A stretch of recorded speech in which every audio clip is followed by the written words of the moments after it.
هرچند آدم خوب نباشد هم، اما ارکان اسلام را اجرا نکند، ارکان ایمان را بجا نآورد، موافق یعنی سخنهای ما نیست، موافق سخنهای الله سبحانه و تعالی، به بهشت نمی درآید، هرچند که آدمی بهترین باشد. از این خاطر تماشابینان عزیز، به امید آدمی بهترین بودن نباشد.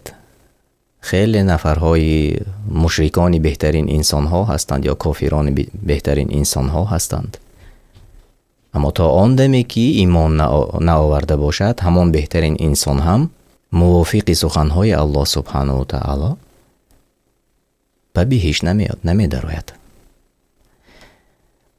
خب بیایید اکنون میبینیم سوره رقمی 74 آیتی 42 را. چی گفته شده است؟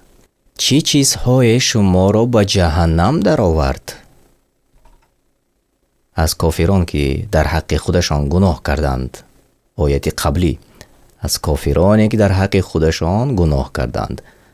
چی چیزهای شما را به جهنم در آورد؟ سوال. آیت قرآن است، معنای آن را من میخوانم. گویند گناهگاران ما در دنیا از نماز گزاران نبودیم.